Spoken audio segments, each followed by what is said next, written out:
Siku hiyo ni ya shangwe kwa vilema, watatembea vizuri kwa miguu yao, wataruka kama ndama zizini, ulemavu utakapotoweshwa. Wataruka kama ndama zizini, ulemavu utakapotoweshwa. Siku hiyo ni ya shangwe kwa mabubu, wataongea vizuri kwa midomo yao, watamsifu Bwana Yesu kwa vinywa vyao, watafurahi kuimba na malaika. Wahageze bagwaye mikoro, acha washaka. Sawa, ikanga navuze 5 no ku 13, aho ni muri Yakobo, Abaheburayo 4 murongo wa 12. Ngayicuranga gasirimbaga karahashaka ahagere atogende.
Soma tugende.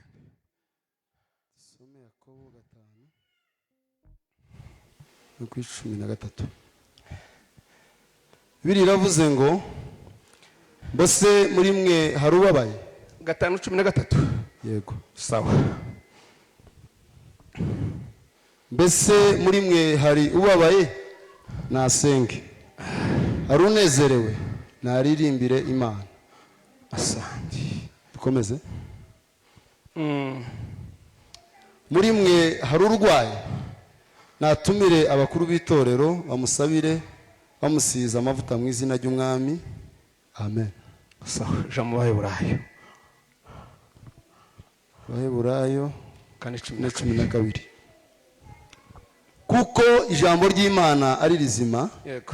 rifite imbaraga kandi rikagira ubugi buruta ubw'inkota zose. Yego.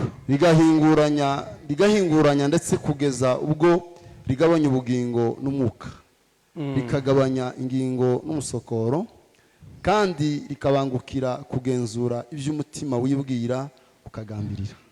Imana igumuke. Amen. Ja muri Ezekiel 8 murongo wa 3 turahasoma, tudasubira kugenda tuhasubiramo. Ezekiyeli 8. 8 murongo wa 3. Dusome. Maze arambura igisa n'ikiganza, afata umusatsi wo ku mutwe wanje, maze umwuka aranterura angeza hagati y'ijuru n'isi, anjyana i Yerusalemu ndi mu iyerekwa ry'Imana, Yego. angeza ku rugi rw'irembo ry'imbere ryaherekeye ikasikazi, aho intebe y'igishushanyo gitera Imana gufuha yari iri. Yego.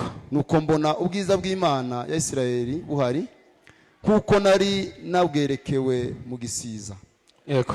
Nuko arambwira ati, mwana w'umuntu, noneho ubura amaso yawe urebe ahagana ikasikazi. Yego. Mperako nubura amaso ndeba ahagana ikasikazi, maze mbona ikasikazi n'irembo ry'igicaniro, ca gishushanyo gitera Imana gufuha kiri mu irembo. Amen. Uragenda uhasoma buhoro buhoro. Tugiye kuvugana ngo ukeneye Imana. Tu as besoin de Dieu. Ukeneye gusenga. Tu as besoin de la prière. Ukeneye amasengesho. Tu as besoin de la prière. Dukeneye gusenga. Nous avons besoin de prier. Kuvuga hejuru y'amasengesho, Parler à propos de la prière, kuyabwira abantu bamaze imyaka basenga, le dire aux gens qui ont fait beaucoup d'années en priant, biragoye. c'est difficile. Nico gituma twavuze ngo hari igihe twogira ngo tubivuge ntitubivuge neza nkuko mwagombaga kubyumva. C'est pourquoi on ne peut pas le dire comme vous le souhaitez. Ariko ni ngombwa ko tubiganira Mais il est important de le dire. kuko Imana yabidushize ku mutima. Parce que Dieu l'a mis à notre cœur. Bibiliya iravuze ngo La Bible vient de nous dire, niba muri mwe hari ubabaye, y a-t-il quelqu'un qui souffre parmi vous? nasenge. Qu'il prie. Dukeneye gusenga. Nous avons besoin de prier. Dukeneye amasengesho. Nous avons besoin de la prière. Ubuzima bwacu n'imibereho yacu Notre vie ikeneye amasengesho. a besoin de la prière. Guturaho kwacu, Notre façon de vivre, ubuzima bwacu bwa buri munsi, la vie quotidienne que nous imibereho yacu ya buri munsi notre vie quotidienne ikeneye amasengesho. a besoin de la prière. Ubuzima bw'umukristo, La vie chrétienne, ubuzima bw'umuntu wese ufite icyerekezo cyo kugana mu ijuru ku Mana. la vie de toute personne qui veut aller au ciel. Ubuzima bw'umuntu wese ufite icyerekezo kigana La vie de toute personne qui veut aller au ciel. akeneye amasengesho. Il a besoin de la prière. Tuvuge ngo amen. Abagabo bakeneye amasengesho. Les hommes ont besoin de la prière. Abamama bakeneye amasengesho. Les femmes ont besoin de la prière. Abana bakeneye amasengesho. Les enfants ont besoin de la prière. Itorero rikeneye amasengesho. L'église a besoin de la prière. Abasore bakeneye amasengesho. Les hommes ont besoin de la prière. Ariko abantu ntibasenga. Mais les gens ne prient pas. Kwa nini watu hawaombe? Pourquoi les gens ne prient pas? Gusenga Prier, si igikorwa cy'abanyantegenke. ce n'est pas une œuvre des gens. Gusenga Prier, ni igikorwa cy'abanyembaraga. c'est une œuvre des hommes. Gusenga Prier, ni ikiguzi gitangwa n'umuntu ugana ibwami. c'est un prix donné par celui qui veut aller au ciel. Amasengesho, La prière, gutunga ubuzima busenga, mener une vie de prière, ni ukwemera gutanga ikiguzi kikuganisha mu ijuru ku c'est Mana. accepter de donner un prix qui te fait diriger au ciel. Hariho abantu benshi banditse hejuru y'amasengesho bayakoze. Beaucoup de gens ont écrit sur la prière. Abo barasenze, Ceux-là ont prié. bamaze gusenga Après avoir prié, bagira icyo bandika ku masengesho. et ils ont écrit quelque chose. Barayasuzumye barayareba, Ils ont examiné, barayagenzura. ils l'ont examiné. Umwe n'uyu wanditse Yakobo L'un est celui qui a écrit la yaravuze ngo amasengesho Il a dit que la prière agira umumaro, est importante. ariko ngo ni amasengesho y'umuntu ukora ibintu bibi. Mais c'est la prière de l'homme qui fait des choses. Tuvuga ngo amen. Amen. Ni amasengesho y'umuntu ufite ibintu bibiri. C'est la prière de l'homme qui a des choses. Ni amasengesho y'umukiranutsi, La prière d'un homme juste, ariko kandi adakiranuka gusa, akabishyiramo n'umwete. mais aussi qu'il le fait avec zèle, avec courage. Hari ikiguzi Il y a un prix kidusaba kugira ngo dushire umwete mu byo tuba dukora. qui nous est demandé pour avoir les zèles dans ce que nous faisons. Abantu bose n'abanyamasengesho ariko icabananiye ni ukubishiramo umwete. Tout le monde, ce sont les hommes de prière, mais ce qui est Dawudi asenga pris, ariko umwete mais leur zèle, niwo abantu barushanya. c'est ce qui est différent. Iyo ukuyemo umwete mu buzima bw'amasengesho, Lorsque tu enlèves les zèles, iyo ushogoye lorsque kuguma tu kwikora enlèves les cyane, zèles, hari ibyo ugenda utakaza. tu perds certaines choses. Iyo umuntu adasenga Lorsqu'on ne prie pas, atakaza icyerekezo. vous perdez la direction. Tuzomenya itorero. Tu ne sauras où se dirige l'église. Niwicara mu itorero utagira umwete wo gusenga, Si tu es dans l'église, mais si tu ne pries pas, ntabwo uzamenya ikanisa rihereje. tu ne sauras pas où se dirige l'église. Tuzamenya icyerekezo cy'aho ibintu biba Tu bigeze. ne sauras pas où se dirigent les choses. Atukuzwe Bwana amajeje. Amen. Kabisa. Kabisa. Ukeneye amasengesho. Tu as besoin de la prière. Ndaje ntibuka ahantu. Ndaje ngera ahantu hatuma Je vais arriver. abantu badasenga. Ce qui pousse les gens à ne pas prier. Imbaraga zifatiriye abantu zibabuza La gusenga puissance qui engloutit les gens, qui les empêche à ne pas prier. kandi babishaka. Et pourtant, ils en ont besoin. Sinone gusa C'est pas abana bakera n'abambere même byarabagoye les anciennes personnes. nabo barabigerageje Ils biranga ont essayé, ça n'a pas marché. bageze mu kibuga cyabyo birabananira. Dans les terrains, ils ont échoué. Imbaraga zagiye Ils zibasingasinga ont été engloutis. zigenda zibafata bananirwa gutera bananirwa Et kwigana. ils ont échoué de prier. Bibiri zitubwira ngo abigishwa bari kumwe na Yesu Les disciples étaient avec Jésus. aza kubibwirira wenyine Il est venu le dire lui-même. uku ndi mwosenga Est-ce que vous ne pouvez pas prier? uku ndi mwobyuka. Est-ce que vous ne pouvez pas vous réveiller? bamubwiye gute? Ils ont dit quoi? baramubwira ngo bavuze gute? imitima yacu ikeneye gusenga ariko hari ibyo Les cœurs ont besoin de prier. hari ibitubujije kugira gute? Mais il y a ce qui nous empêche. Imitima irabishaka ariko Le cœur a besoin. imibiri Mais les imibiri corps irananiwe. sont fatigués.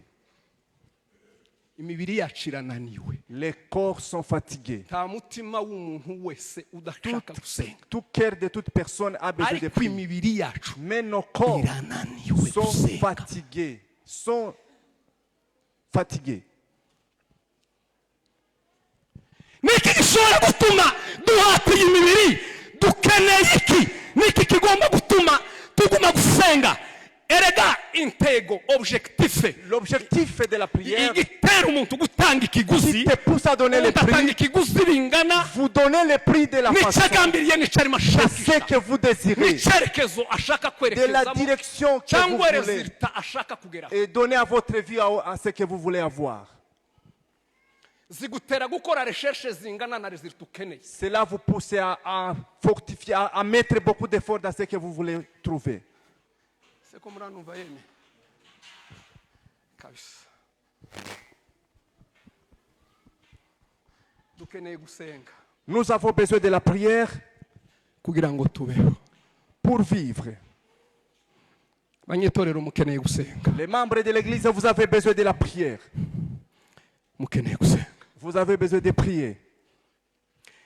Nitudasenga Si nous ne prions pas, tuzotakara, nous serons perdus. tuzozima, Nous serons éteints. tuzoshiraho, Nous serons éteints. ntacyo tuzomenya. Nous ne saurons rien. Ezekiyeli ngo arahaguruka asenga, Ézéchiel s'est levé à prier. ngo arimo asenga, En train de prier, ngo abona igisa n'ikiganza il kimufata a ari vu mwiyereko, une main qui l'a pris des cheveux. cyaraje kimusanga mwiyereko. Il a trouvé dans la vision. Nudasenga hari ibyo utazamenya, Si tu ne pries pas, il y a les choses que tu hari ne sauras amakuru pas. umuntu azahabwa nuko Il y yasenga. a les nouvelles que tu as lorsque Mu tu pries. masengesho haba amakuru, Dans la prière, il y a les nouvelles. habaho ibintu mu Il y masengesho, a les choses dans la prière. habaho imbaraga, hari ibyo umuntu Il y azamenya, a une puissance dans la prière. hari ibyo umuntu azahabwa. Il y a les choses que vous recevez. Ngo asenge ahabwa Et information, lorsqu'il a prié, il a eu ngo l'information. abona igisa n'ikiganza, Il a vu une main, ngo kiraza kiramufata. il a touché.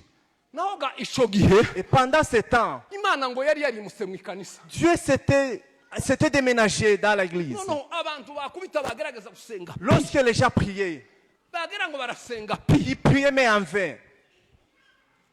bagira ngo barahura barahuzahuza pi Lorsqu'ils essayaient de prier, ça ne marchait pas.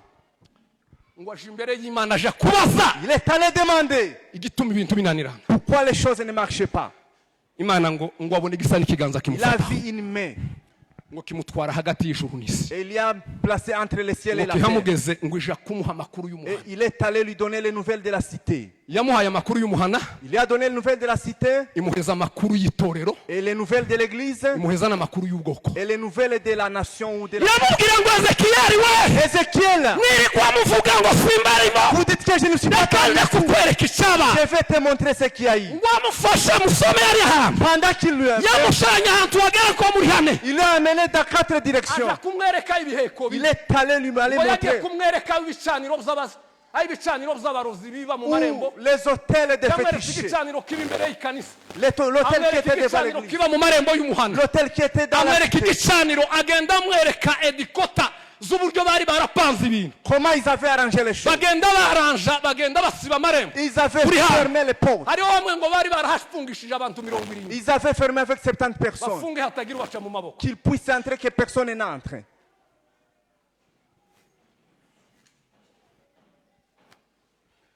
umuhana barawufunga Ils avaient fermé la cité.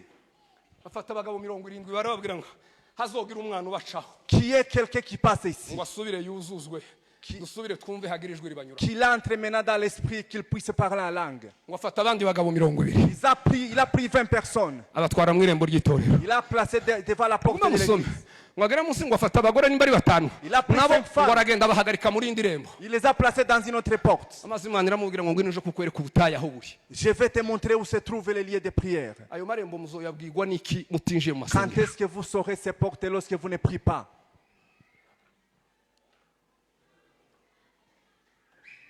nimudasenga Si vous ne priez pas, mwebwe mubona ibintu bitunanira hano vous voyez les choses nous mukagira ngo semblent ibintu difficiles. ni Et shashashashasha vous pensez que c'est ordinaire? bari barafashe baravanga Ils avaient... barabishiza Ils bagenda bafofira Ils se sont babaha faufilés. imbaraga zo kugenda bifofira muri bo Ils se kugira sont ngo baze faufilés bagenda babanetraliza parmi babananiza. eux pour les bagenda neutraliser. babisa kugeza igicaniro gishize mu Jusqu'à ce que l'autel s'éteigne. Ezekiyeli nk'umugabo w'umunyamasengesho wari ufite umukoro Ézéchiel, uhagaze imbere y'ubwoko l'homme qui était devant waje le imbere peuple, y'Imana mu butayu il est allé dans les lieux de ajya prière. kurira Imana Il est ajya allé kuyibaza prier pour les icyo tuma bazoza baterana Pourquoi ils peuvent indwara se rassembler ntizikire et les maladies ne guérissent amateraniro pas? tugira adakira mu indwara Les adafasha abantu assemblées que nous adafite avons, icyo amaze ça n'a pas Amaziki. d'importance. Quelle importance?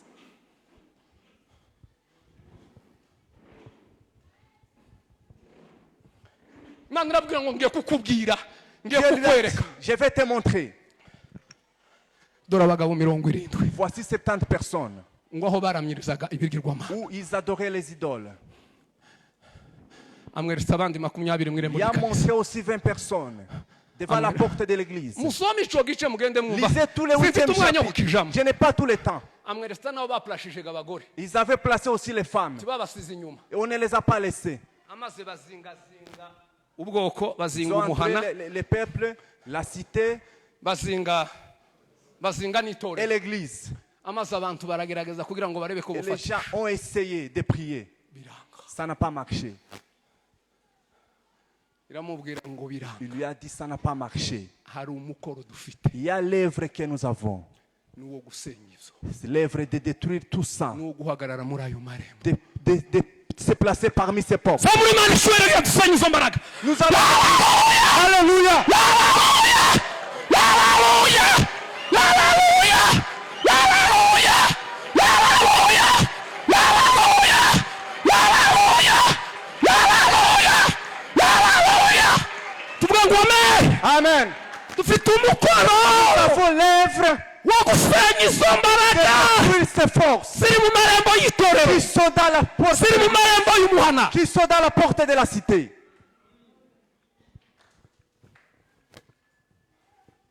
banyamasengesho Les intercesseurs. nimudasenga ntimuzomenya ibibera muri uyu muhana Si vous ne priez pas, vous ne saurez pas ce qui existe dans la cité. ntimuzomenya ibibera muri iri kanisa Vous ne saurez pas ce qui existe dans l'église. nta makuru muzomenya Vous ne saurez pas des nouvelles. habe n'icerekezo muzokibura Même la direction, vous la perdrez. no kwiyobora ubwanyu bizobananira. Même vous conduire vous-même, vous ne saurez pas.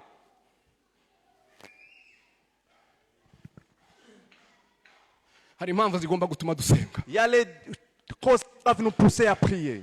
no kugira ngo tugire amakuru. C'est en fait de trouver les informations. Nimudasenga nta makuru Si muzokira. vous ne priez pas, vous n'aurez pas de nouvelles. Amasengesho La prière azatwegereza Imana, nous rapproche de Dieu, azatuma twegera Imana, nous amène près de Dieu, agatuma Imana nayo et Dieu itwegera, s'approche de nous, bakaduha imbaraga. donne la force. Umwanditsi yaravuze ngo Dieu a dit ceci, nimwegere Imana approchez-vous de Dieu, nayo et il izabegera. s'approchera de ngo vous. nimumara murwanye satani Combattez le diable, nawe et azabahunga. il fuira loin de vous. nimwinjira mu masengesho Vous entrez dans la prière, muzahabwa imbaraga vous donnez la puissance, zibatera kunesha, vous donnez la kandi victoire, satani et le azabandona, diable va fuir, azafunga imizigo et agende. il va fuir. nidusenga Si nous prions, amapepo le azagenda. diable va fuir. nidusenga Si nous prions, imyuka izarangira. les esprits vont. nidusenga Si nous prions, izi mbaraga zizaca bugufi. toute force va s'humilier devant nous.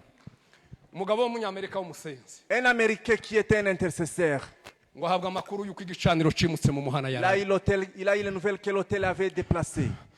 nabo ngo bari barinjiye mu butayu bw'amasenga. Et aussi, ils étaient dans le désert de la prière. ngo ahabwa amakuru y'uko igicaniro cimutse. Il a eu les nouvelles que l'hôtel a été. marayika ngo agumye kubishaka cyane. Pendant qu'il a cherché, marayika ngo aramanuka aza kumubwira amakuru. l'ange est venu lui dire ngo aramubwira ngo ibyo waje usengera tout ce que dont il prie, ati igicaniro caragiye, l'hôtel est déplacé. ariko ngo birakunda ko cogaruka Mais c'est possible de les ramener ngo nimba wemeye gutanga ikiguzi. si tu acceptes de donner le prix. niwemera gutanga ikiguzi gisabwa Si tu acceptes de donner le prix demandé, igicaniro murakigaruka. l'hôtel sera ramené. ngo abaza Imana ngo ese Il nkora a iki? demandé à Dieu. ngo aragenda arikingira Il est allé s'enfermer. amaze asenga Imana, Et puis il a prié le Seigneur. abwira Imana ngo ubutayu mu ikanisa nibushire, Le désert dans l'église doit être anéanti. ubutayu niburangire mu itorero. Que le désert s'anéantisse. yemwe nimureke tubwire Imana ubutayu bushire mu Que ikanisa. le désert puisse être anéanti dans reka l'église. tubwire Imana ubutayu bushire Parlons muri cela à Dieu. turi imbere y'Imana Soyons devant Dieu. tuyibwire ubutayu burangire, Soyons devant Dieu. ubutayu bushire, Le désert s'anéantisse. ubutayu bugende, Le désert part. irikigije mu itorero rirangire. Et c'est qui le désert qui est uku dans l'église. gukamukirwa Cette façon, ko murabona ukuntu dukamutse, voyez comment les gens sont taris. ko murabona ukuntu mumeze. Voyez comment vous êtes.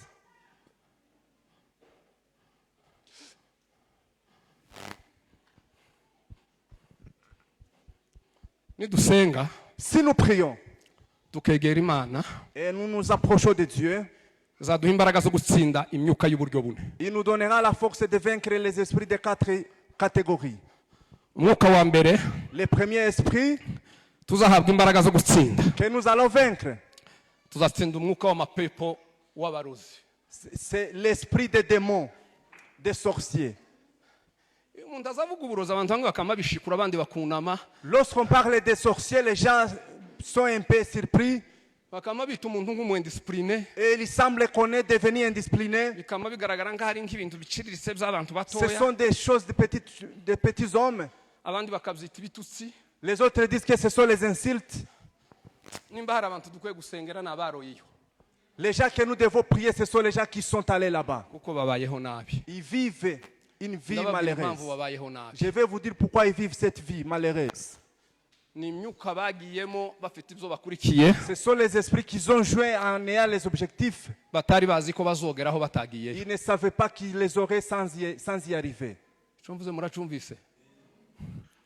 ni imyuka bagiyemo bafite ibyo bakurikiye, Ils avaient les objectifs qui les a poussés d'y aller batari bazi ko bogeraho batagiyeyo. et ils ne savaient pas qu'ils pouvaient les atteindre sans y arriver. ikibazo bafite ni ikinyabaki, Le problème qu'ils ont, c'est lequel? ni uko ibyo bagezeho Tout ce qu'ils ont atteint, hari abandi babigezeho batararoyeyo. il y a ceux qui les ont eu sans aller là-bas où ils sont allés. ese ko murumvishe? ni uko ibyabateye kuja muri iyo myuka, Ce qui les a poussés d'aller dans ces esprits, ibyo irari ryabajaniyo, ce qui les a poussés d'aller là-bas, ibyo bashakaga tout ce qu'ils avaient besoin, ntibari bazi ko bobigeraho bataroyeyo. ils ne savaient pas qu'ils pouvaient les avoir sans aller là-bas. noneho ikibatangaza, Et chose étonnante, nuko bataragiye ibyo bafite babibona n'abandi kandi ntayo baroye. ceux qui ne sont pas partis là-bas, ils ont ces mêmes choses et pourtant ils ne sont pas allés.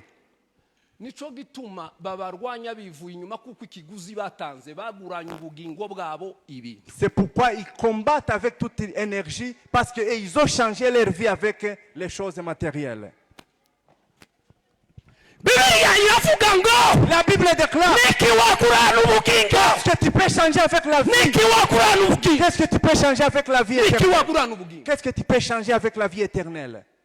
Nikiguzi batanze C'est un prix. bakigurana ubugingo bwabo. Ils ont changé cela avec leur vie éternelle. Bibagirwa Imana, Ils ont oublié Dieu. bakira umwuka Ils ubibagiza ont Imana, un esprit qui les fait oublier Dieu. noneho igitangaza babakoreye. Et voici la grande chose. Abenshi babatuma mu ikanisa. Et certains ont été envoyés à l'église. Ukumvaye mvuga, Comme je dis ceci, imitima yabo ntiguwe neza. les cœurs ne sont pas contents. Ikibatera kutagubwa neza niki? Pourquoi ne sont-ils pas contents?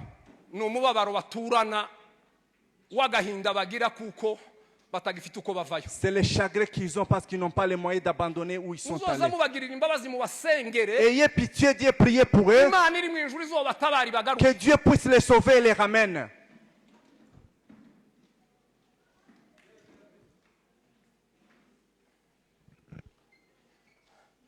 Ntawanga umwana we, Personne n'est son fils ou son ntawanga enfant, ubwoko bwe, ou sa nation, ntawanga umugabo we, ou son mari. ntawanga ubwoko bwe, Personne n'est sa nation, usibye kondisiyo babashiraho. à part les conditions qu'ils reçoivent. Konsigne bagenderaho n'amakondisiyo abibategeka Les consignes et les niyo conditions, abatera gukora bene c'est ibyo. ce qui les pousse à faire cela. Dukwiye kubasengera, Nous devons prier pour eux.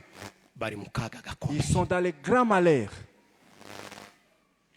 Tuvuge ngo amen. Amen. Dukwiye kubasengera. Nous devons prier pour eux. Mwuka yarambwiye ngo tugomba L'Esprit m'a dit, kubasengera nous cyane devons prier pour eux. kugira ngo ahari Imana ibatabare, Puisse les sauver. ibagarurire ubuzima, Dieu les ramène igarurire imibereho yabo, une façon de vivre ibavaneyo, qui puisse les faire turebe ko vivre hari abo tworokora. et qu'on puisse sauver certains parmi eux. Kuko ikiguzi batanze kiragoye kugira ngo bongere bakive. Parce que le prix qu'ils ont donné est difficile à Basigaranye abandonner. shwa y'ibintu bibiri, Ils ont un seul choix, ni ukubivamo bagapfa abandonner et mourir, cyangwa bakabiheramo bakazaja nyine mu muriro. et rester là-bas et aller en enfer. Umugore yubaka yayo ku rwego rungana gute, La femme peut être peut-être mal ariko éduquée, ntiyubaka yayo ngo akuganiriza akubwire ko ari umurozi. mais elle ne peut pas te dire qu'elle est sorcière. Nta makuru atokubwira uko angana, Elle peut te dire toutes sortes de nouvelles, ariko ayo ntiyo yavuga. mais elle ne peut pas dire ça. Uyu ni umwuka uza ucengera mu bantu, C'est un esprit qui entre dans les gens, uza ufata igice kimwe ugafata ikindi. il peut prendre une partie et une autre. Noneho barawucecekesheje ntuzi uvugwaho. Et on a fait taire cet esprit, on n'en parle pas. Wambaye ikoti uraryamya, Elle est ici, bien vêtue. ntawukoraho, Personne ne le touche. yeme habe no kuwukoropaho ntibikunda. Même torchonner sur ça, on ne le fait pas. Ntibanakunda kuganirwaho. Et on ne veut même pas qu'on puisse parler sur ça. Ufite intego zibiri, Il a des objectifs. ni ukunaniza itorero Faire fatiguer l'église no kwica abana bakiri bato et tuer les petits no enfants kugenda bica imbuto zifite Imana muri. et faire tuer les semences qui ont Dieu. Dufite umukoro Nous avons la tâche de prier pour eux, kugira ngo Imana ibagarure. afin que Dieu les ramène Tuzamure ibiganza tutari hale. pour la gloire.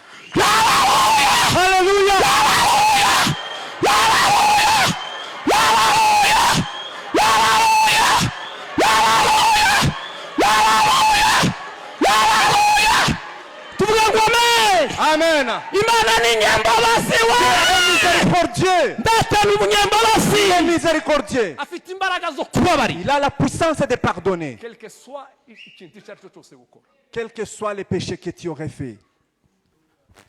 Imana ifite imbaraga zo kubabarira, Dieu a la puissance de pardonner. ifite imbaraga zo kubakurayo. Il a la puissance de les ramener. Mureke mbabwire akantu kamwe, Laissez-moi vous dire ceci. ni ukuri muzoveyo, Quittez là-bas. ntako muzoba, Rien ne va vous arriver. ni ukuri muzihane, Repentez-vous. ntaco muzoba. Rien ne va vous arriver. ni ikinyoma C'est un mensonge. quelque soit uko byaba bisa Quelle que soit la situation, ni ukuri nta kuzoba rien ne va t'arriver. uzoza ubite ari nijoro Venez jeter les fétiches pendant la nuit. tuzogusengera ntacu uzoba Nous allons prier pour toi et rien ne va t'arriver. Alléluia.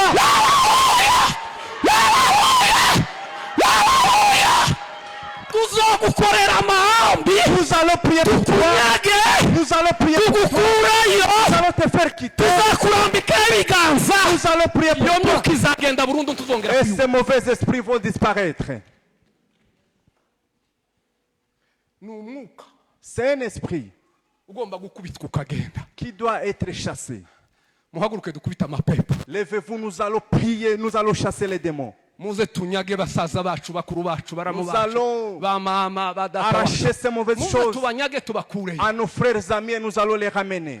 turashaka kubohora abo satani yagize imbata turashaka kubohora abo satani yagize imbata turashaka kubohora abo satani yagize imbata turashaka kubohora abo satani yagize imbata turashaka kubohora abo satani yagize imbata turashaka kubohora abo satani yagize imbata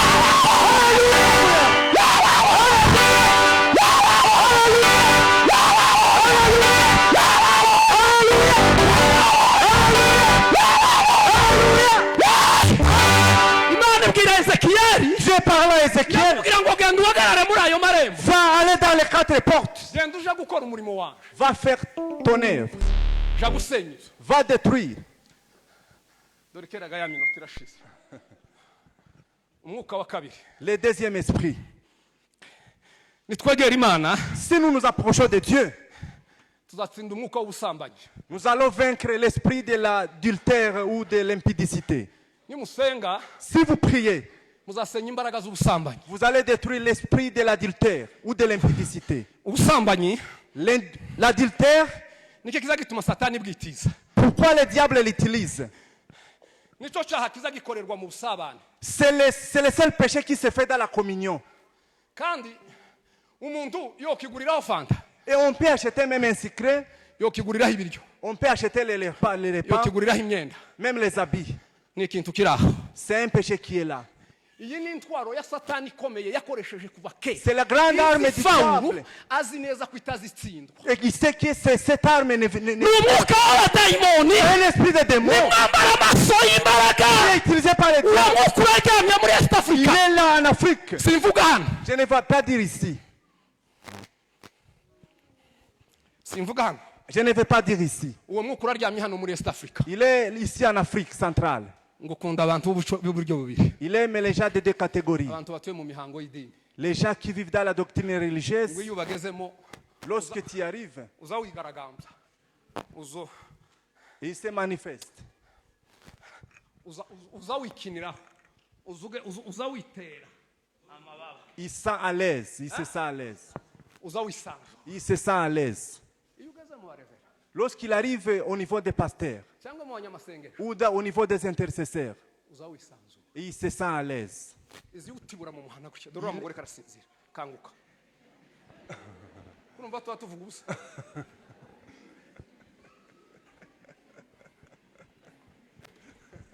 tuvuge ngo amen Amen. ntacyo bizabintwara njyewe Ça ne me dérange uraje pas. kumva ijambo ry'imana Écoutez la parole.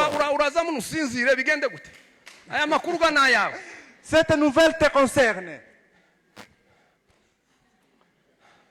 tuvuge ngo amen Amen. iyi ntwaro satani yarayimanuye L'arme que le diable a fait descendre, adakoresha c'est l'arme qu'il utilise iyo ashaka kwisaba lorsqu'il veut détruire les gens, ashaka kubamaraho lorsqu'il veut les anéantir. ni umwuka uza wica imbuto y'ubumana mu mutima w'umuntu. C'est un esprit qui détruit la semence divine. uza wica imbuto y'ubumana mu Il muntu. détruit la semence divine. urandurana imizi umwuka Il w'Imana. détruit avec les racines ugasiga umuntu wamaze kumuhindura ubusaza. et il te laisse quelque chose qui est une coquille Agasigara vide. n'igishushanyo c'ico yari co. Il reste avec l'image de ce qu'il était. Et pourtant Dieu est déjà parti. ntacyo bitwara satani gutiwe umwuka yarawutiwe Sodoma Il n'Igomora a déjà fait descendre à Sodome et Gomorre umara umuhano. et il a détruit la cité. fata abagore, Il a pris les femmes, fata abana, les enfants umuhano uhinduka akavuyo. et la cité était devenue tout désordre. ngo ibyaha Les byabo péchés, leurs péchés ngo birazamuka. étaient montés ngo amajwi y'abasenzi atangira kurega umuhana w'i Sodoma. et les voix des intercesseurs Imana avaient iravuga ngo commencé à ubwijwi ryo gutaka kw'abarega umuhana Comme ryangeze. il y a la voix qui prie, ngiye kukuraho. je vais la détruire. wari umwuka w'ubusambanyi. C'était l'esprit de l'impudicité. iyi ntwaro Cette arme, satani yasuye kwikoresha igihe cya Samusoni Dieu l'a utilisée à l'époque de Samson kugira ngo imareho imbaraga za Isiraheli, pour anéantir la force d'Israël, kugira ngo imare ubushobozi bw'itorero. pour anéantir la force de l'église. Samusoni yari umutambyi, Samson yari était umunyembaraga. qui était tellement uyu puissant, mwuka warindimuye abagabo, cet esprit n'existait pas. wamaze imbaraga z'abagabo, Il a détruit la force des hommes, wamaze imbaraga z'abagore, des femmes et des hommes, wamaze imbaraga z'abahungu. des hommes et des filles et des garçons. barashize. Ils sont anéantis. warabakunguza. Il les a anéantis. ni umwuka uza ukunguta umuntu ukamumara ibigangugangu, C'est l'esprit qui anéantit amanyama l'homme. n'ibivakanwa Toute bigashira. force et toute éloquence disparaît. uza ugendana n'ibintu bitatu. Il marche avec trois choses. uza uheka urugambo. Il parle avec la médisance. ni umwuka uza utera urugambo mu bantu. Il amène la médisance au niveau des abantu gens. bakaba batangira kugambana, Les gens commencent à se médire. bagahamya ibyo batabonye, Ils confirment ce qu'ils n'ont pas vu. bagahamya ibyo batagezemo. Ils confirment ce qu'ils n'ont pas vu. icya kabiri, Deuxièmement, uza uheka ikinyoma, il vient avec le mensonge. ugatera abantu kubesha, Il commence à mentir. abantu bakanja kubesha, Les gens commencent à mentir. umuhano ukabesha, Dans la cité, on ment. ikorari ikabesha, La chorale commence à mentir. abanyamasengesho bakabesha, Les intercesseurs mentent. amaze hakabaho kwangana Et il y a la haine qui bashingiye ku byo batazi. a commencé à se implantation baser sur kubera ceux ko qui n'ont pas vu. satani yaremyemo yateye Le diable a implanté umwuka w'ubusambanyi. l'esprit de l'adultère et de l'impudicité. ufite ibindi uzushana, Il amène d'autres choses. turategekwa Nous sommes demandés gusengera no de gusenya. prier pour ça et de le détruire. umugabo umwe gusa Un seul homme wambaye imbaraga qui a z'ubusambanyi la puissance de yomara l'adultère, ikanisa, il peut détruire l'église. ry'intama, Il peut détruire l'église. yomara itorero. Il peut manger les brebis. umwe gusa Un seul w'abadamu homme. w'abasambanyi Un seul homme qui est adultère. yotera kerere mu ikanisa Il rye. peut amener les désordres au niveau de l'église.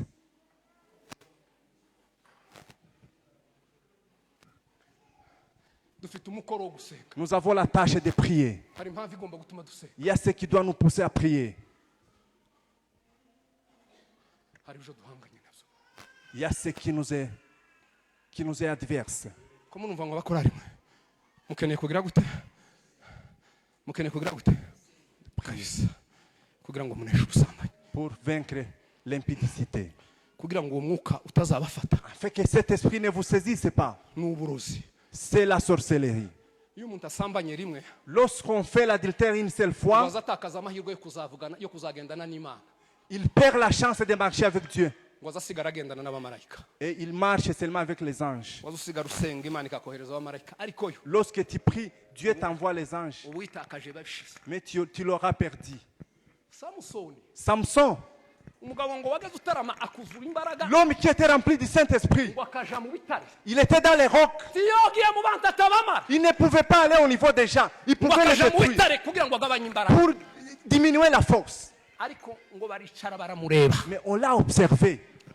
uyu muhungu Cet homme, uyu muhungu watunaniye, ce garçon qui nous est difficile à vaincre, watumye Isiraheli idusuzugura, qui a fait que les Israéliens puissent nous mépriser. amaze ngo bazana abasaza baramwicarira Et on a amené les vieillards. ngo bariga. Ils ont étudié. ninde ufite agakobwa keza, Qui a une jolie fille ici? ngo baja kwa sa Delila, Ils sont allés chez le père de ngo Delilah. baraza babwira Delila, On a dit à Delilah, genda allez-y. tugire muri misiyo, Allez dans la mission. tuzaguha ikiguzi On va te donner un prix. icyo ushaka cyose Tout ce dont il voudra, uzakikishe kutugereyeyo. confirmez-nous que tu auras atteint la mission. Amaze aramwitega Et puis, elle s'est présentée devant lui. akora iki? Aramwitega araza. Il est venu. Samusoni nimba hari ikintu kiza gica muri humya basenga Parmi les choses qui passent inaperçues devant les intercesseurs, kugira ngo mwambare imbaraga zibere ku buryo uyu mwuka w'ubusambanyi uhagaze, pour trouver la puissance de montrer comment l'adultère est, kugira ngo murebe uburyo izi mbaraga zihagaze muri East pour Africa, trouver cette puissance avec kugira ngo l'Est, murebe uburyo iyi myuka yicaye pour muri voir East comment Africa ces esprits sont, nuko ihagaze, comment ils se présentent, nato urwego rw'ubwishyu rufite et son niveau, abo umaze kwisha, ce qu'il a déjà abo détruit, rugejeje ku rugerero, ceux qui sont déjà atteints. bisaba imbaraga zo kuba mu masengero Ça demande la force d'être dans la kugira ngo prière tugaruze abo bose bamaze kugera. pour ramener tous ces gens qui sont partis. Isiraheli Israël, ngo baheruka Samusoni ari umunyembaraga. ils avaient Bibiliya Israël iravuga ngo comme puissant. yamusinzirije, aramuhendahenda. Il a fait endormir. Ituru ya mbere yewe reka nkubwire ngo ntibafawura ituru ya mbere Ils n'ont pas réussi le premier tour. ngiraho imbaraga ziba. Dis-moi où se trouve la force. Ngo yabimubwiraga muryamishije hehe? Ah, il le faisait dormir sur Yari ses cuisses. yamushize Sur ses cuisses. yari yamushize hehe ko mwamuvuga bukeye kabisa naho yari yamujanye, C'est là où il avait placé. Sur ses cuisses. yari yamushize muri sirikwi aho atikura Dans les circuits où on ne pouvait pas sortir facilement. mukunguta Il avait placé sur ses cuisses. abura uko abigenza inshuro zingahe zose bamamubwira ngo umugumeho kuzogeza umufatira Reste avec lui jusqu'à ce que tu atteignes la mission. araruha yigeraho. Samusoni ayigeraho Il avait atteint la mission. Israheli irasuzugurika Et Israël a été méprisé umugabo umwe à cause d'un seul homme. umukobwa umwe yotsindira ikanisa karimara Une seule fille peut anéantir l'église. Une seule. umwe Une seule. umwe gutya Une seule. witwikiriye abadayimoni Qui est umwe remplie de gutya démons. bana babiri. Une seule. Pas deux. Muzamubwira ngo Dawudi yatsinzwe niki? Pourquoi David a échoué? Dawudi niki cyamutsinze? Pourquoi David a échoué? Si umugore Une femme, si wowe wamumanuye celle qui l'a renversé. aho uyu mwuka Cet esprit, uzi ko winjiye mu rugo rwa Eli ukarumara il est entré dans la maison d'Élie et l'a anéanti. abana bagahinduka potopoto urugo rugashira. Et les enfants étaient malmenés et la famille a été Uzi dissipée. ko uyu mwuka wamaze igicaniro kwa Eli kirashira. Cet esprit a anéanti l'autel chez Élie. Ni umwuka uzugendana no gusema. C'est l'esprit qui vient avec la mort. Uzusema. C'est un esprit qui amène la mort. Ufite ububi n'uburangi bwo gusema. Et là, la douleur ou la méchanceté de tuer, d'amener même la mort. N'urupfu uzusema. Elle amène la mort. Uzawica ukimura. Elle amène la mort. Tuzusangizwa n'imbaraga z'abadayimoni. C'est un esprit de Ni démon. ububi burenze ubundi. C'est une méchanceté Torero au-delà ugomba de ça. kubibwirizwa mukabimenya. Vous devez connaître cela. mukabyirinda. Vous devez mugasenga connaître ça. mufite umukoro Et prier. La tâche, mugashyize igicago La tâche de prier pour ça. igicago mukikire. ayez cet autel. Mugomba gusenga kugira ngo mukire igicago. Vous devez prier pour avoir l'autel.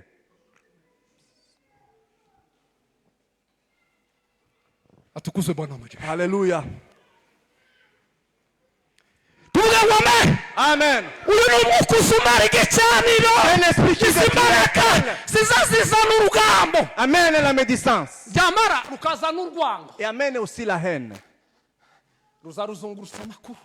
Il amène les nouvelles, il fait circuler les nouvelles par-ci Nta par-là. kintu kibi kibaho. Aucune mauvaise chose Kibi qui kibaho. puisse exister, Kibi kibaho. qui puisse exister. Uyu mwuka ni igitangaza. C'est un mauvais esprit. Uzuzana urwango rutabaho. Il amène une haine jamais vécue. Abantu bakangana. Les gens bagaharara se haïssent. waza ureba umuntu ukabona ntakiriwe. Lorsque tu vois la personne, elle n'est plus la même. Ukagiraga ngo murahuza ibitugu. Et vous pensez qu'on Baza twicare hano. va s'asseoir Turi mu ici. ikanisa. Nous sommes dans l'église. Mwaza muzana ibintu bikabananira. Lorsque vous amenez les Kumbe choses, mumengiliwa ça ne passe pas. na nguvu za giza. Vous êtes umwuka satani izayitiza L'esprit kugira que ngo le mbare diable igicaniro utilise n'abanyembaraga pour détruire banyamasengesho l'Église. mufite umukoro wo gusenga Vous avez- mugasengera vous ubuzima avez bwanyu la tâche mugasengera imiryango de prier yanyu pour vous, mugasengera itorero prier pour les mugasengera familles, amarembo yacu prier pour les mugasengera umuhanda prier pour la mugasengera cité, East Africa prier pour la région, mugasengera hazaza heza prier pour l'avenir abana banyu de vos kugira enfants, ngo imana pour que Dieu, ibarinde izi imbaraga pour que Dieu imana puisse izihanagureho anéantir, imana izidukura imbere que Dieu puisse anéantir. hakenewe amasengesho On a besoin de la prière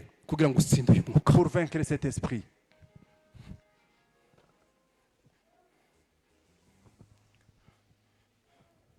tuvuge ngo amen Amen. birarangiye kabisa uyu ni umutego uyu mwuka nishaka mureke ariwo ndangirizaho C'est un piège. ni umwuka ufite imitego uza ugendera mu butaka nk'ifu Il marche sous le soleil, sous le sol. aba wafashe ntibaza bagendera habona Ceux qui sont athées, ils marchent. ugendera mu butaka nka kujya ku ifu Il marche sous le sol. ugenda nka kujya kumunyota ushobora kukura hano ukawuraza i Kigali Ça peut passer ici et passer la nuit à nyine Kigali. wagize n'iterambere Et il y a même aussi wafata umuntu ari igoma akawutera muri Amerika la technologie. kuwambutsa biroroshe ntibikigwa Les faire traverser, c'est facile. hakenewe imbaraga zo guhagarara tugasenya On izo a besoin de mbaraga la puissance. kugira ngo ikizazi kituri inyuma n'abana baha La badukurira descendance qui tubacire est inzira derrière nous, ejo bazakure bazabe afin qu'ils puissent se grandir. bazaba abakozi b'imana bagira imiryango myiza bagira Les intego nziza serviteurs de Dieu. tuva muri imana icubahiro Levez la gloire de Dieu.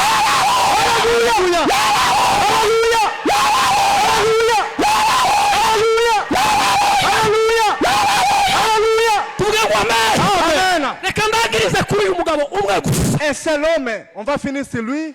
sizimyukiye Il nous reste cet esprit. nzayiganiraho muri aya masengesho nijoro On va parler dans la prière. umugabo w'umunyamerika witwa ngo ni Jim Baker Un homme américain umugabo wari umusenzi cyane wari warageze qui était un intercesseur. ngo yari umunyembaraga utabaho Il était tellement puissant. wari warahagaze mu kinyejana ce Il a vécu dans son siècle. ngo arasenga akiza ibimuga Il a prié, il a guéri les malades. mu materaniro ngo yari umuriro Il était comme le feu dans l'assemblée. yakizaga indwara yakoraga Il guérissait les malades. imana ngo imuha n'ubutunzi Et Dieu lui avait donné la richesse. ngo yari afite ama etaje Il avait beaucoup de maisons en étage. yari umumiliyoneri Il était un millionnaire. amaze ngo akarere kamwigaho Et la cité l'a examiné. ababo bakorana Ses collègues, ari igihe umuntu azagira amavuta agatera abandi umutima mubi lorsque tu as l'onction, les gens ne sont pas contents de toi. imbaraga za Jim Baker Sa puissance, zateye abo bakorana umutima il a inquiété ses collègues. uje kuri Google Allez sur Google, mu googling allez chercher. muramusanga Jim Baker Jim Mackell, vous allez trouver sur le Google. uwo bakorana Son collègue, ngo baravuga ngo uyu mugabo il a dit, yaraduhagama cet homme nous inquiète beaucoup. ariko umugabo wuzuye imbaraga z'Imana Un homme rempli du Saint-Esprit. ushobora kumurusha n'uburanga ushobora kumurusha n'ubutunzi ariko aho uzamubona uzumuba Alléluia! abagabo bambaye imbaraga Les gens remplis du abagabo buzuye imbaraga z'Imana Remplis du Saint-Esprit. ntacyo baricara Ils se sont. baravuga ngo ese amavuta y'uyu mugabo L'onction de cet homme, ngo yari yarasizwe n'Imana il a été oué par le Seigneur. akagira imbaraga zamwe Il avait une puissance du Saint-Esprit. ngo akaba umutunzi Jim Mackell, il était puissant, il était riche. mu mbaraga Il était riche amaze ngo bamare baramwicaza et ils l'ont examiné. Jim Baker bamunyweraho ikawa Jim Mackell, on a pris les cafés, bamunyweraho ikawa les cafés. barasorora baricara abagabo bamwigaho baravuga ngo uyu mugabo Ils ont dit, cet homme, tugomba gukora ikintu qu'est-ce que nous devons faire? umwungirije Son adjoint, ngo aragenda aramubwira ngo yaye nkado il a dit, hari impano. ngo yari yarananiranye Il était tellement puissant. yagiraga imbaraga zitaba Il avait une puissance jamais vécue. ngo aramubwira ngo yaye nkado Il a dit, dufite impano tugomba kuguheza none que nous devons te donner aujourd'hui. twayiguteguriye kuri hoteli On a prévu ça à l'hôtel. yazabwirwa n'icegera C'était son adjoint qui le disait. uwo babana Son adjoint. Jim Baker ngo uko yaza agenda Et comme il marchait, ngo akaza yumva amajwi amubwira ngo reka kugenda Et les voix lui disaient, n'allez pas. kuraje ahe Où est-ce que tu vas? kuraje ahe Où est-ce que tu vas? jimbake Dis Michael, kuraje ahe wa où est-ce que tu vas? uko ndi wogaruka Tu peux revenir. jimbakere ngo aranga Il a refusé d'écouter. ngo ashike ngo asanga bamuteze dayimoni wa mwambi na wa mugozi ya ntwaro y'ikirenga ya satani On avait utilisé l'arme puissante du diable yakoresheje kuva kera kumara no kurindimura qu'il imbaraga a zose. utilisé pour détruire la force des intercesseurs. Kabisa, igifaransa kivuze neza ni ukudetruire force zose Détruire toute force ikazigeza muri energy ya zero. et les anéantir En fait, jusqu'à zéro. sindabona aho ibomba ryaguye Je n'ai jamais vu où la bombe est tombée. riza rikubita ubutaka bukababara Mais ça détruit même les sols.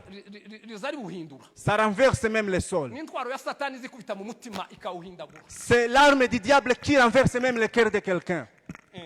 Ni ibomba izikubita mu mutima C'est une bombe qu'on détruit au fond de ton cœur. ntiwongere kwiretura. Et tu ne vas pas te rétablir facilement. Kera yazagira ngo karakora akantu koroshye Lui, il pensait qu'il fait une petite chose, nk'ibintu bitafatika les choses qui ne sont pas palpables.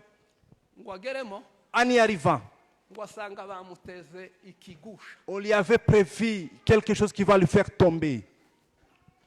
ngo yarakinguye ngo akingure En ouvrant seulement, ngo asanga ahitira ku mukobwa wambaye ubusa il a trouvé une fille toute nue ngo ananirwa gusubira inyuma et il n'a pas réussi à reculer. ngo abarashwe wa mwambi mubi Et on lui avait déjà lancé une flèche, ngo urya warashwe Dawudi ca gihe ngo ahayazunguru la flèche qu'on a fait à David lorsqu'il était en train de ngo ananirwa gusubirayo Il n'a pas réussi à reculer.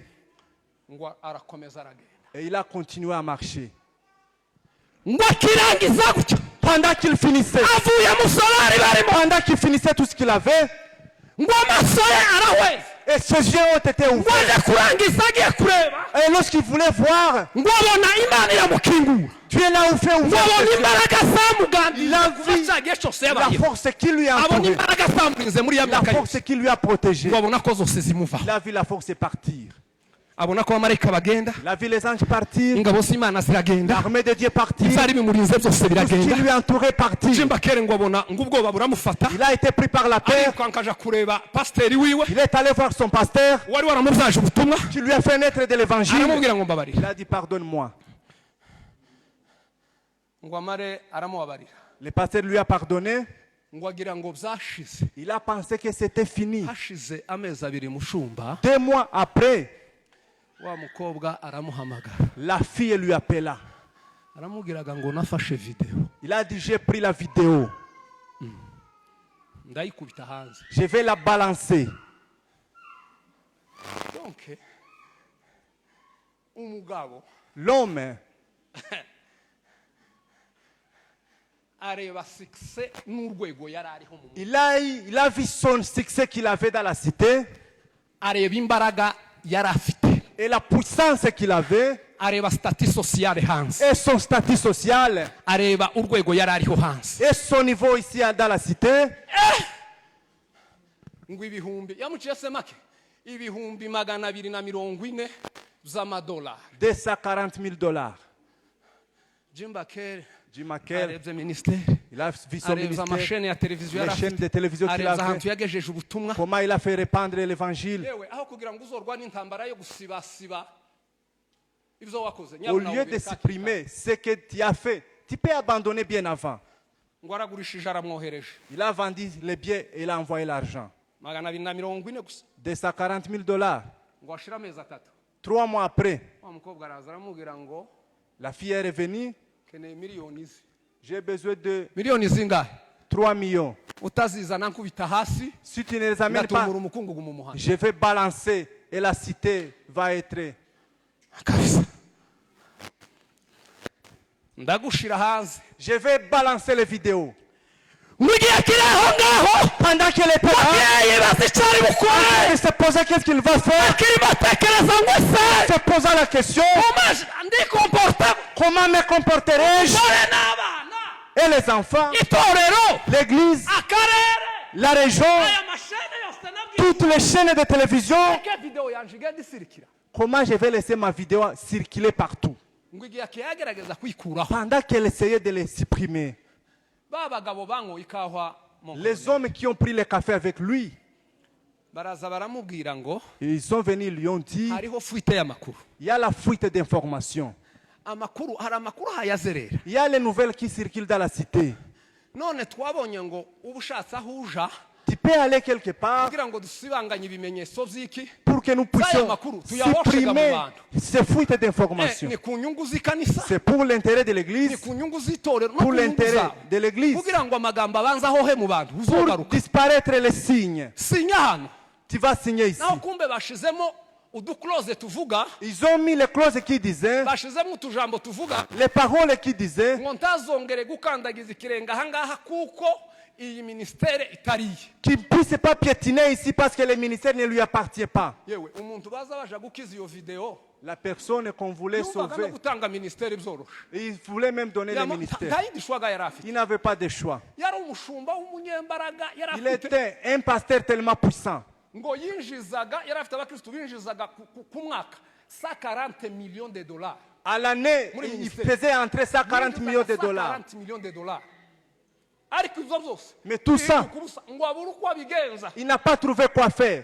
ngo arasinya Il avait signé. ba bagabo Et ces hommes, bama baja muri leta bati kandi uyu wacu ayokora il ubu nyine peut, abivamo akagaruka il peut revenir. baragenda babwira leta ngo ibi bintu byose yubatse Tout ce qu'il a ikanisa détruit l'église, tiyigeze yishura umusoro il n'a jamais payé la taxe et l'impôt. tuzi inama ziri aha ziye zikorwa Nous savons les ziye réunions zihiga qui naho se ziye font. zisha turazigeza ku iherezo aho ribera On va anéantir tout ça.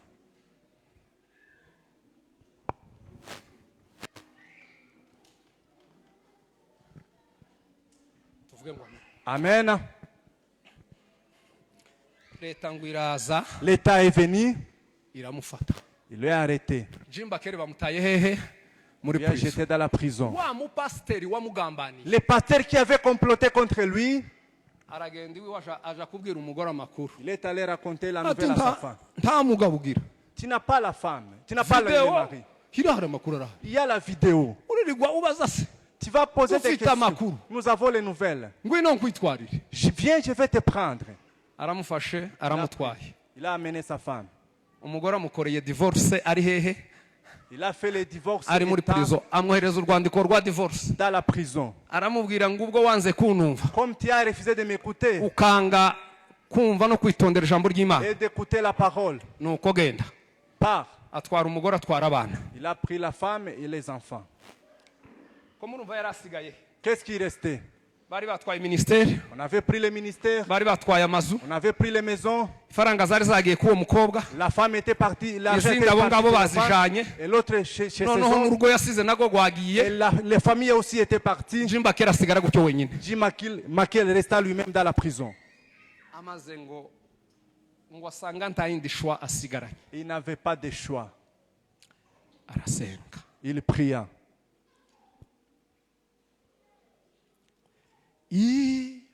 imana yacu iyo kwizegwa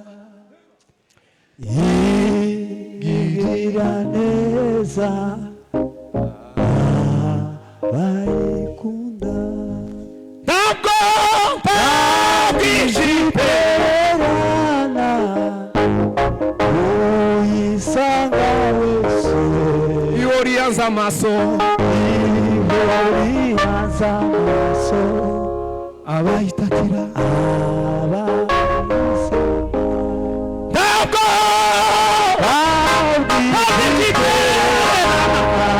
Mana ishimwe cyane iyo riyanze amaso ihorihanze amaso haleluya abayisenga ntabwo abwizitererana haleluya we Mari desa forme Tengo un mari desa ihorihanze amaso abayitakira abayisenga tuvuge ngo amen kimba kera ngo yibuka imana Il se suffit de Dieu. yibuka ibihe yabanye Il se suffit de ces bons moments avec Dieu. Il s'est souvenu il est rentré à lui-même. yisubiramo ngo yibuka Il est imana rentré à lui-même. yibuka uburyo yagaze ahendahenda Comment il priait Dieu. yibuka imana Il se souvient de Dieu. atari yambura umwenda yari yambaye Avant de perdre l'habit qu'il avait, amaze ngo aribuka il se souvient.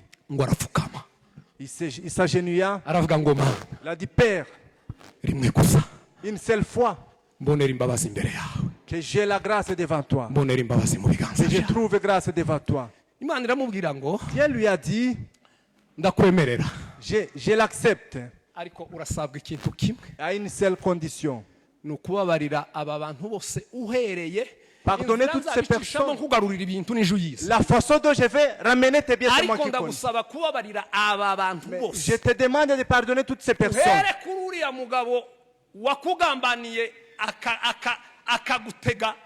akagutega kiriya kigufi En commençant par l'homme akagutwarira umugore qui a comploté contre toi, akagambanira itorero qui a comploté contre l'église, akagambanira chaîne de qui a télévision comploté contre les chaînes de télévision. uhere kuri uwo umubabarire Commence par lui et les pardonne. ubabarira ibinyamakuru zose byagukozeho inkuru Pardonne tous les journaux qui ont fait les nouvelles. ubabarire abantu bose bagututse Pardonne tout le monde qui t'a insulté. ubabarire abantu bose bagucumuje Pardonne tout le monde qui a comploté contre toi. nanje nimara ndakugarura ibintu Et moi, je vais ramener tes biens. jimba kere ngo agapfukama Jim Makel akavuga ngo s'agenouille. mana ngo ndabarire Je ndabarire pardonne umugabo wantwariye umugore l'homme qui a pris ndabarire ma umugabo femme. wanteze Je pardonne ndabarire l'homme umugabo qui a comploté contre ngo moi. akabivuga mu kanwa Il le disait dans la bouche, umutima mais le cœur ne l'admettait pas. ngo umutima ukananirwa kubifata Le cœur ne le saisissait pas. imana iramubwira ngo umutima wawe nutabifata nanjye Si le cœur ne le sinzabikora. saisit pas, je ne te l'amenais pas.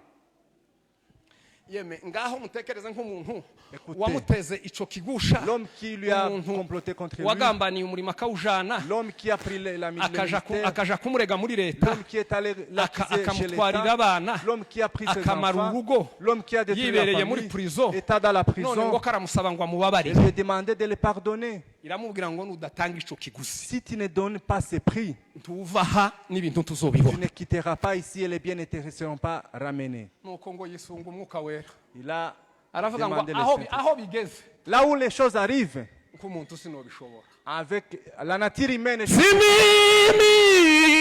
mimi ninasema ni baba Ni baba anasema yemewe nisunge ngo yisunga umwuka il s'approcha du hariho Saint-Esprit. ibintu wowe utoshobora Il y a les choses que tu ne peux pas toi-même. hariho ibintu wowe utoba Il y a les choses que tu ne peux pas. uvuge ngo amen Amen. ni ukuri hariho ibintu mwabavyeyi mwe Il y a les choses que vous ne pouvez pas hari réussir ibintu tutobasha vous-même. kandi hari ibintu tutobasha Il y a les choses que nous ne pouvons pas. hari ibintu tutoshobora Les choses que nous ne pouvons kubabarira pas. umuntu wakugiriye nabi Pardonner quelqu'un qui a comploté contre toi. C'est lui qui a pris ta umuntu femme. wagambaniye itorero C'est lui qui a comploté contre umuntu l'église. wakujanye muri prison C'est lui qui t'a amené en prison. ngo numara umubabarira umuha imbabazi zuzuye ngo umukunde urukundo ngurwo Et que kristo tu le yakunze itorero pardonnes et que tu l'aimais comme Dieu, Jésus a aimé l'église. kandi bakorana Et pourtant, Ko ils muri ico travaillent kintu ensemble. coroshe ko muri ico kintu kitagoye Ce n'est pas facile. jimba kere ngo atanga ikiguzi Jim Makel donna les prix. ngo yisunga umwuka Il we s'approcha du Saint-Esprit. udusure udusange twirereke turagukeneye udusure udusange ayi udusure mana we twirereke turagukeneye imbabazi amaze kwisunga umwuka Il s'est wera rapproché du umwuka Saint-Esprit. ngo amanura imbabazi muri we Faisant umwuka descendre amanura imbabazi les pardons à lui, umwuka w'imana le Saint-Esprit, niwo umanura imbabazi mu qui mutima fait wose descendre les pardons dans nos cœurs. nimudasenga Si vous ne priez pas, ntimuzahabwa imbaraga zo kwiyambura imbaraga za pas kamere la puissance de Ariko chasser mu la masengesho, nature. Mais dans la prière, tuzaduhabwa imbaraga zituvana mu nous migambi ya recevons la kamere puissance qui nous fait zikaduheza et icerekezo nous cyo donne la kuja nouvelle direction. tunapata mwelekeo wa Mungu Et nous trouvons la direction nouvelle.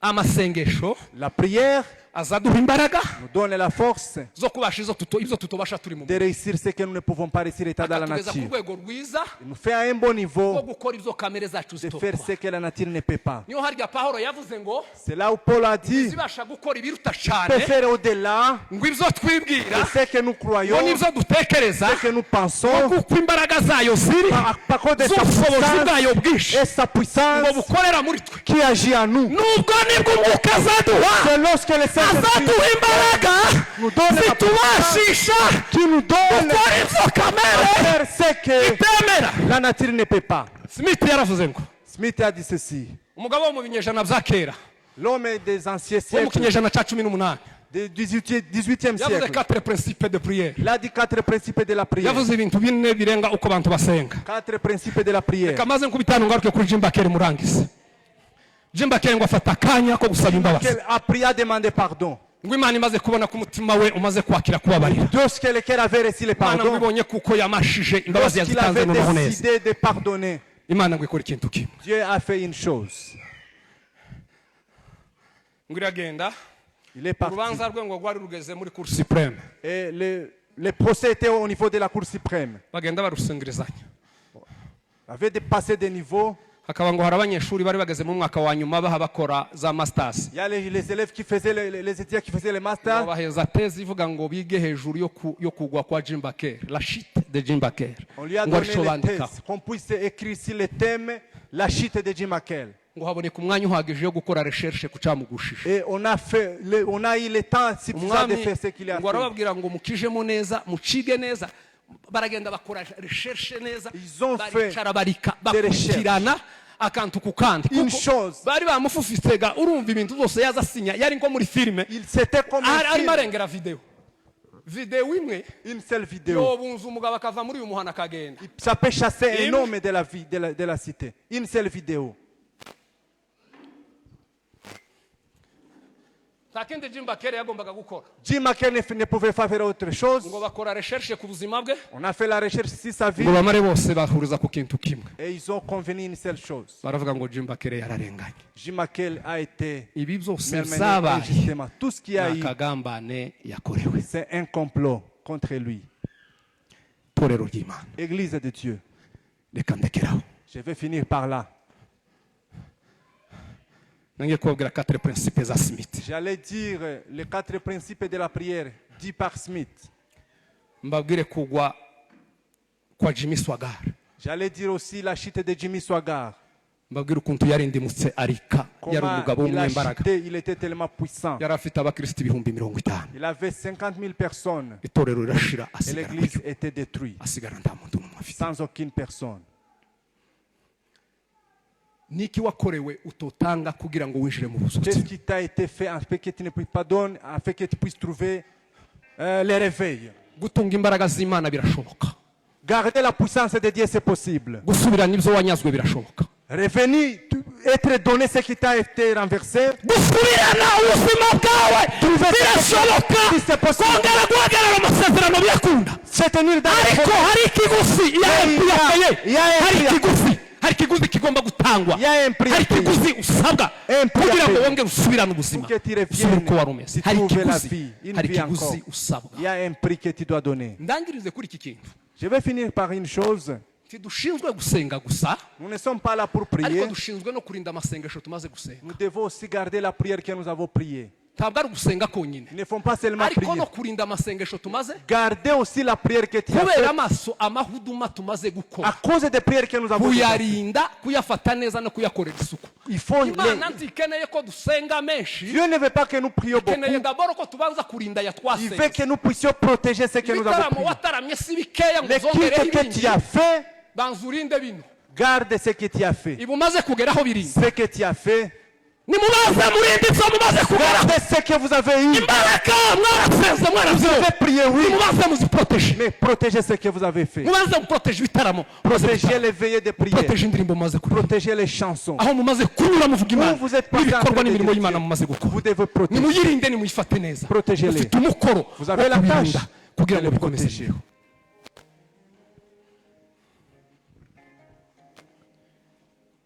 itorero rikwiye gusenga L'église doit prier.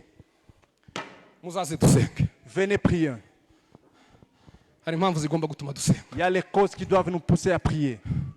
Nta kindi usabwa Jim Bakere nta kindi yari gukora. Jim McKill ne pouvait pas faire autre chose. Usibye kwemera kubabarira. À part accepter les pardons, Niki wakorewe. qu'est-ce qu'on t'a fait? Imana ntiyitaye kuco wakoze. Peu importe ce que tu as fait. Inzira Dieu zawe n'a- izanyuza uburyo bwo kugarura ibyawe watakaje si zawe. C'est Dieu qui connaît comment il va les faire. Icyo usabwa wewe nukurekura ibikurimo. Ce qui t'est demandé, c'est de lâcher Imana ce nayo qui est en igakora toi ibiyireba. et les faire. Inzira Dieu. zawe izabinyuza ntuhasi. Dieu va les faire. Umukoro wawe nuwo kubabarira. La tâche est de pardonner. Umukoro wawe nuwo kwitandukanya n'ubusambanyi. La tâche, c'est de séparer de Umukoro wawe l'impudicité. nuwo guhinda, nuwo kwikura mu rugomo. Nuwo kureka kubesha, nuwo kureka kuvuga abandi. Abandonner les Nuwo mensonges. kureka kumaguhamya ibyo utazi. Abandonner de confirmer ce que tu ne Gufata connais pas. umwanya. Mweze mwene data muhoza mikrofone asenga Imana. Le frère Charles va prier. Dutahe tuzasubira ubutaha nitugirirwa amahirwe yo kongera. Et nous allons, Tuzongera encore dukore kuri iyo prier. myuka ibiri isigaye. Nous allons toucher sur les deux esprits qui restent.